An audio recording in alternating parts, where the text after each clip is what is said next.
Shalom saudara yang dikasihi Tuhan. Selamat hari Minggu Pentakosta bagi kita semua hari ini. Selamat beribadah. Tuhan kiranya memberkati kita dalam ibadah kita hari ini. Saudara yang dikasihi Tuhan, senang dan bahagia rasanya karena masih bisa menyapa saudara dalam ibadah kita dalam Minggu Pentakosta pada pagi hari ini. Doa dan harapan saya bahwa saudara semua dalam keadaan sehat, dalam keadaan baik, tentunya penuh dengan sukacita, diberkati Tuhan untuk sepanjang hari ini. Sebelum kita menikmati lawatan Tuhan dalam merenungkan firman Tuhan pada pagi hari ini, saudara, saya ingin mengajak saudara terlebih dahulu berdoa, memohon tuntunan Tuhan untuk membuka hati dan pikiran kita mengerti firman yang akan kita renungkan dalam minggu kita hari ini. Kita berdoa.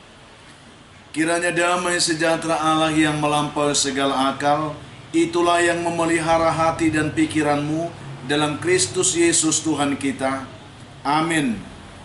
Saudara yang dikasihi Tuhan, firman Tuhan yang menjadi dasar renungan dan khotbah dalam ibadah Minggu Pentakosta yang pertama hari ini terambil dari kitab Yohanes, Injil Yohanes pasal 16, saudara, ayat yang keempat bagian B sampai ayat yang ke-15. Saudara bisa membuka Alkitab saudara. Mari kita membuka dan membaca ayat ini dengan hati yang terbuka dalam terang pimpinan Roh Kudus. Biarkan Tuhan mengajari kita. Demikian bunyi firman Tuhan, saya akan bacakan untuk kita. Pekerjaan penghibur. Hal ini tidak kukatakan kepadamu dari semula, karena selama ini aku masih bersama-sama dengan kamu. Tetapi sekarang aku pergi kepada Dia yang telah mengutus aku, dan tiada seorang pun di antara kamu yang bertanya kepadaku, kemana engkau pergi? Tetapi karena aku mengatakan hal ini kepadamu, sebab itu hatimu berduka cita.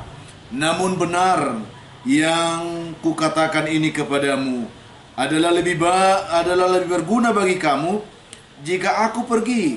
Sebab jikalau aku tidak pergi, penghibur itu tidak akan datang kepadamu. Tetapi jikalau aku pergi, aku akan mengutus Dia kepadamu.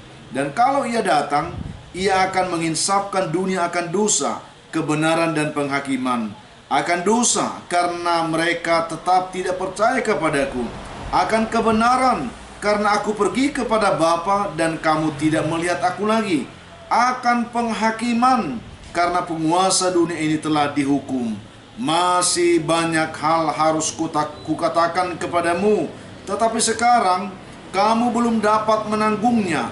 Tetapi apabila Ia datang, yaitu Roh kebenaran, Ia akan memimpin kamu ke dalam seluruh kebenaran. Sebab Ia tidak akan berkata-kata dari dirinya sendiri, tetapi segala sesuatu yang didengarnya, itulah yang akan dikatakannya. Dan Ia akan memberitakan kepadamu hal-hal yang akan datang. Ia akan memuliakan aku, sebab Ia akan memberitakan kepadamu apa yang diterimanya daripadaku. Segala sesuatu yang Bapa punya adalah aku punya. Sebab itu aku berkata, Ia akan memberitakan kepadamu apa yang diterimanya daripadaku.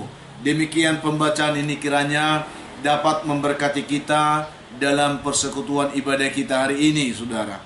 Saudara yang kasih Tuhan, bahwa kebenaran ini pagi ini kita akan renungkan ini di bawah satu tema, saudara, roh penghibur dan kebenaran.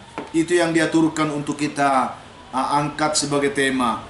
Todi pangudian dohot hasitongan, manang todi pangurupi dohot hasitongan. Itu dalam bahasa Batak, saudara.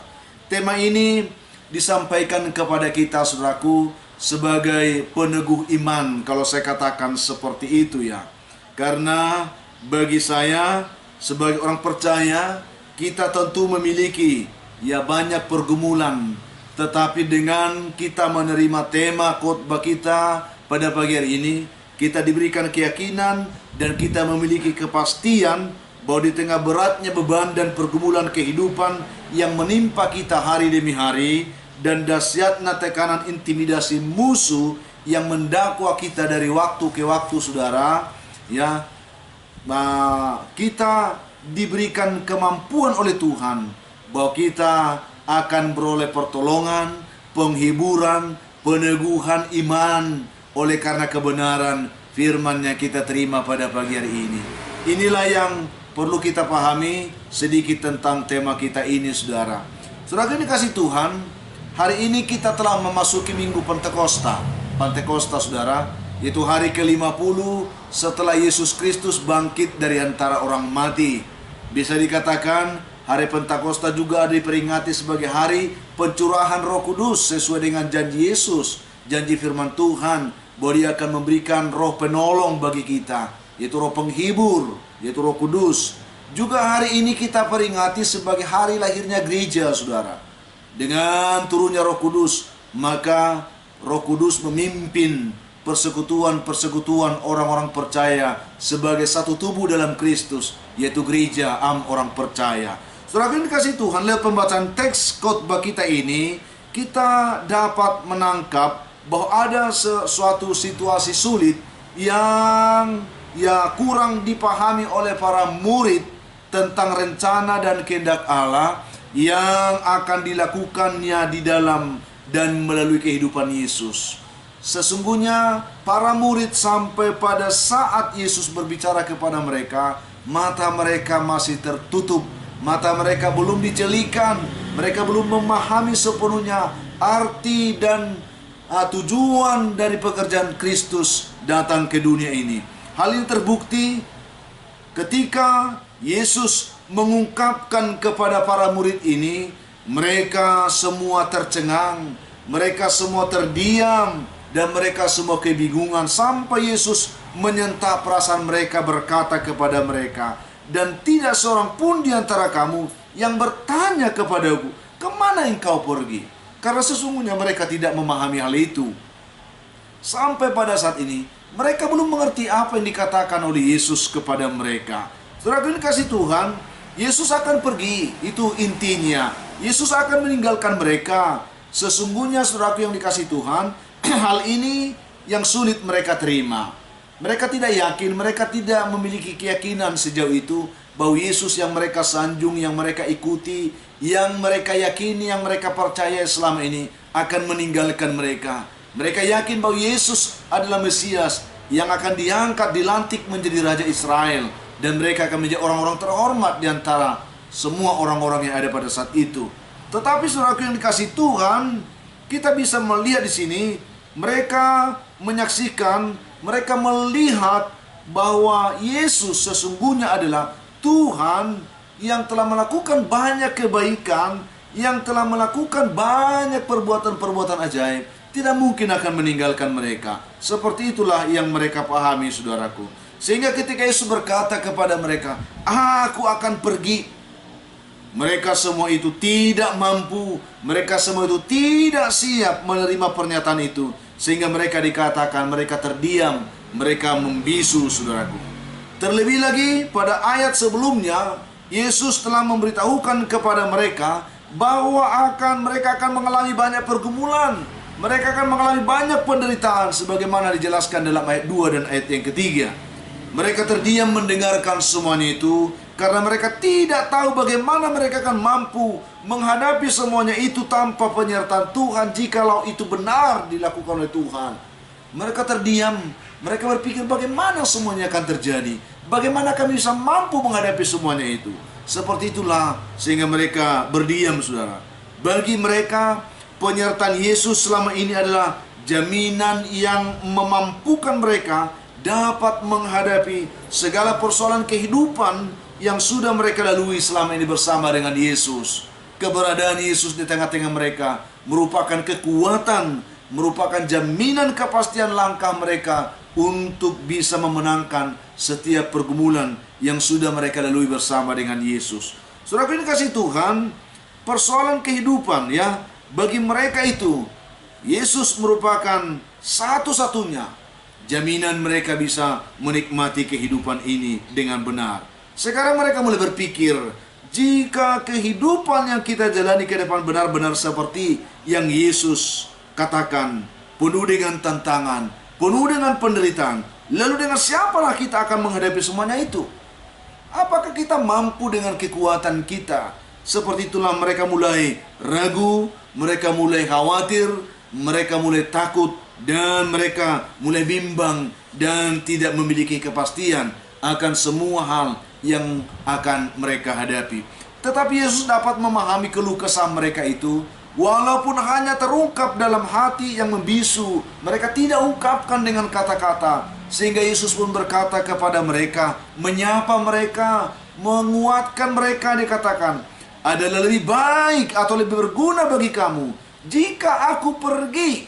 Sebab jikalau aku tidak pergi, penghibur itu tidak akan datang kepadamu. Tetapi jikalau aku pergi, aku akan mengutus dia kepadamu. Demikian dikatakan oleh Yesus, bahwa apa yang kukatakan ini adalah yang terbaik bagimu. Sebab jika tidak, bahwa penggenapan dari apa yang kukatakan tidak terjadi. Lewat ungkapan ini, saudara, Yesus ingin menjelaskan kepada para murid bahwa mereka tidak perlu takut, karena sekalipun Yesus tidak bersama dengan mereka lagi, tidak di tengah-tengah mereka lagi, namun Tuhan Allah akan mengutus seorang penolong yang setia tentunya, yang bisa menyertai mereka, menuntun kehidupan mereka, yaitu Roh Kudus yang telah dijanjikan oleh Yesus kepada mereka. Roh Kudus yang dijanjikan oleh Yesus itu, saudaraku, sungguh telah datang. Dan hari ini adalah peringatan hari turunnya Roh Kudus, hari Pentakosta yang kita rayakan hari ini. Itulah kiranya yang menguatkan kita senantiasa. Kiranya masing-masing kita dapat membuka hati untuk menerima hadirnya Roh Kudus itu di dalam kehidupan kita, sehingga kita boleh dimampukan bisa kuat oleh penyertaan Tuhan melalui Roh Kudus menghadapi segala pergumulan kehidupan yang sedang dan mungkin juga akan kita hadapi ke depan. Oleh Roh Kudus kita akan diberikan jalan keluar dan kita akan dimampukan bisa menang. Saudara yang dikasihi Tuhan, oleh Yesus Roh Kudus ini disebut penghibur. Kata ini dalam bahasa Yunani memakai kata parakletos, yang artinya menghibur atau memberikan hati yang tenang, atau memberikan hati yang sejuk. Itu sebabnya, saudara yang kasih Tuhan, setiap orang yang hidupnya sungguh-sungguh dipimpin atau dipenuhi oleh Roh Kudus, dia akan mengalami ketenangan dalam hatinya, ketenangan dalam jiwanya. Sekalipun ia di tengah-tengah pergumulan hidup yang berat, hatinya selalu sejuk, hatinya selalu damai, hatinya akan selalu dihiburkan, dikuatkan, penuh dengan sukacita. Pertanyaannya adalah, mengapa kita membutuhkan Roh Kudus dalam kehidupan kita ini?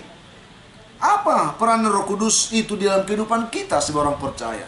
Mungkin inilah yang perlu kita renungkan dari pembacaan ini, untuk meneguhkan, semakin menguatkan keyakinan kita tentang peranan Roh Kudus di dalam kehidupan kita sebagai orang percaya.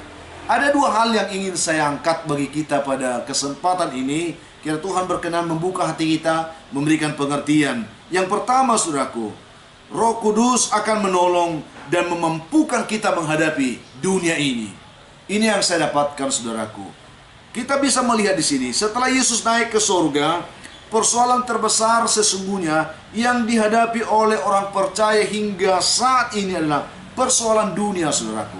Persoalan dunia ini sangat menakutkan, sangat menggetarkan. Yesus sendiri telah mengungkapkan hal ini sebelum ia naik ke surga. Jikalau dunia membenci kamu, ingatlah bahwa ia telah lebih dahulu membenci aku daripada kamu. Sekiranya kamu dari dunia, tentulah dunia mengasihi kamu sebagai miliknya. Tetapi karena kamu bukan dari dunia, melainkan aku telah memilih kamu dari dunia, sebab itu dunia membenci kamu. Ini perkara dunia, saudaraku. Ini yang dikatakan oleh Yesus. Dan kalau kita baca juga dalam 1 Yohanes 5 ayat 19, di sana juga Yohanes, saudaraku, membantu kita untuk memahami persoalan dunia ini. Yohanes mengatakan, ya, kita tahu bahwa kita berasal dari Allah, dan seluruh dunia ini berada di bawah kuasa si jahat. Sangat jelas konsep Alkitab berkata bahwa kita bukan berasal dari dunia. Itu yang perlu kita pahami. Kita berasal dari Allah. kita telah diselamatkan dari dunia. Oleh karena itu saudaraku, yang perlu kita pahami sekarang, bagaimana sikap kita menghadapi dunia ini. Dunia yang dikuasai oleh si jahat, dunia yang membenci kebenaran, dunia yang tidak pernah akan dapat menerima keberadaan Tuhan di dalam kehidupan dunia. Seperti halnya dikatakan Yesus, mereka membenci aku dan mereka juga membenci kamu. Dengan kekuatan kita sendiri saudaraku, tentu kita tidak akan mampu menghadapi dunia ini. Tetapi oleh pertolongan Roh Kudus, puji Tuhan, dunia akan mendapatkan penyadaran. Ini yang perlu. Kita tidak mempunyai kekuatan menghadapi dunia ini. Tetapi oleh Roh Kudus, dunia mendapatkan penyadaran. Roh Kudus akan menyadarkan dunia, dikatakan oleh firman Tuhan yang kita baca hari ini. Menyadarkan dunia akan keberdosaannya. Dunia ini penuh dengan dosa, saudaraku. Menyadarkan dunia akan ketidakbenarannya. Dunia ini penuh dengan kemunafikan, kepura-puraan, ketidakbenaran. Itu yang perlu kita pahami tentang dunia. Baru Roh Kudus juga menyadarkan dunia ini akan penghakiman yang akan diterima oleh dunia ini jika dunia ini tidak mau bertobat, jika dunia ini tidak mau menerima Kristus sebagai Tuhan dan Juru Selamat baginya. Keyakinan ini saudaraku yang dikasih Tuhan, kita dapatkan dari kebenaran firman Tuhan yang berkata kepada kita saat ini dalam 2 Korintus 3 ayat 17. Sebab Tuhan adalah roh, dan di mana ada roh Allah, di situ ada kemerdekaan. Jikalau dunia ini menerima kebenaran firman ini, dunia ini akan dimerdekakan dari kuasa dosa, dari ketidakbenaran, dan dari kuasa penghakiman oleh karena dosa itu, saudaraku. Ini yang dikatakan, di mana ada roh Allah, di situ ada kemerdekaan.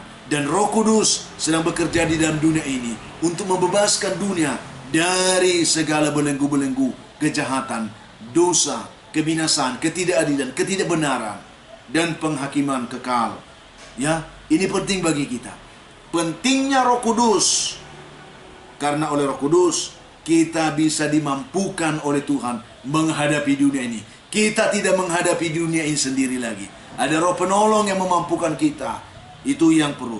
Lewat kebenaran ini, saudaraku, kita mengerti bahwa Tuhanlah yang bekerja mengisapkan dunia ini akan keberadaannya sendiri. Kita hanyalah alat yang dipakai oleh Tuhan mewujudkan rencananya bagi dunia ini.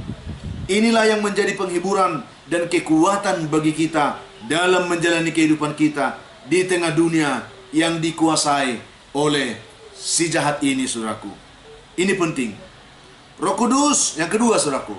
Roh Kudus akan meneguhkan pengharapan iman kita di dalam Tuhan. Saudaraku yang dikasih Tuhan, ketika Yesus berdoa untuk murid-muridnya, Ia mengatakan demikian, kuduskanlah mereka dalam kebenaran, firman-Mu adalah kebenaran. Yohanes 17 ayat 17. Pengharapan iman orang percaya itu dibangun di atas dasar kebenaran firman Tuhan, saudaraku. Bukan di atas dongeng atau ucapan-ucapan yang kosong belaka. Karena iman itu sendiri timbul dari pendengaran akan firman, dikatakan. Jadi iman timbul dari pendengaran, dan pendengaran oleh firman Kristus. Roma 10 ayat 17. Sebelum Yesus naik ke surga, Ia berpesan, saudara, bahwa Ia naik ke surga untuk menyediakan tempat bagi orang yang percaya kepadanya, supaya di mana Yesus kelak berada, dikatakan setiap orang yang percaya kepadanya juga berada di sana.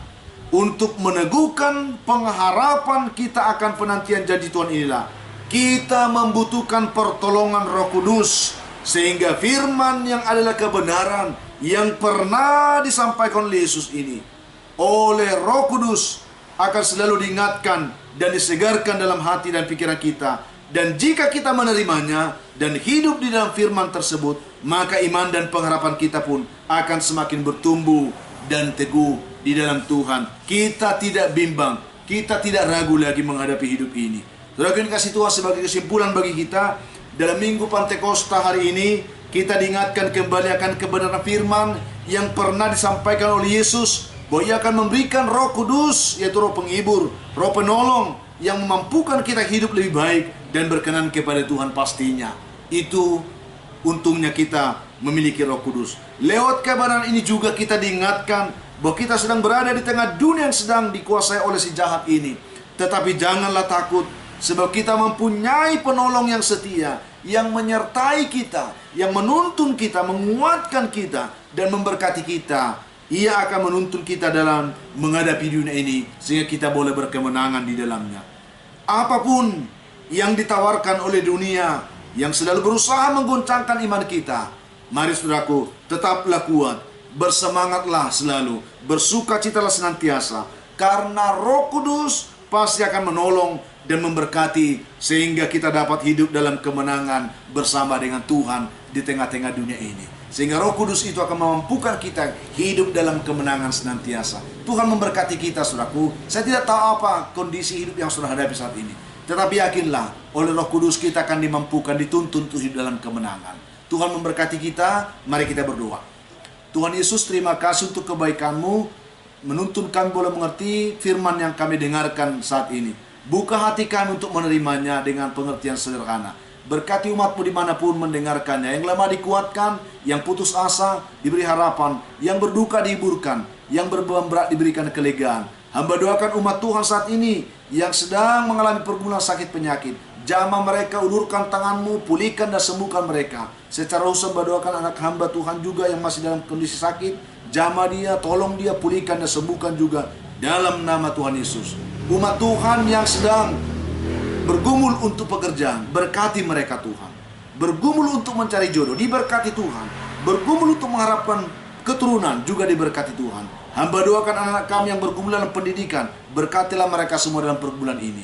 Hamba juga doakan umat-Mu yang berulang tahun, penuhkan sukacita mereka dalam Tuhan. Hamba doakan ada begitu banyak umat Tuhan saat ini yang sedang terbelenggu oleh beban hidup yang berat. Biarlah mereka ditolong, diberkati Tuhan dalam nama Tuhan Yesus. Amin. Saudara yang dikasihi Tuhan, apapun keadaan hidup yang mungkin saudara hadapi hari ini, saya tetap berpesan seperti biasa, tetaplah semangat, jadilah kuat, bersukacitalah senantiasa, dan mengucap syukur atas segala sesuatu, karena itu dikehendaki Tuhan dari kehidupan saudara. Kalau saudara mempunyai beban, pergumulan hidup yang berat dan saudara rindu didoakan, hubungi kami saudara di nomor telepon yang tertera di layar saudara. Kami siap membantu mendukung saudara doa. Bantu juga kami untuk selalu men-share, membagikan renungan ini, supaya ada banyak orang bisa menonton dan mereka juga boleh diberkati Tuhan. Itu harapan kami saudara. Mari kita bersama-sama mengembangkan pelayanan ini. Akhirnya saya Pendeta Linti Dongoran, Pendeta GKP Jemaat Khusus Horesan Medan, menyampaikan selamat Minggu Pantekosta untuk kita semuanya hari ini. Selamat beribadah. Tuhan memberkati saudara di hari ini. Shalom.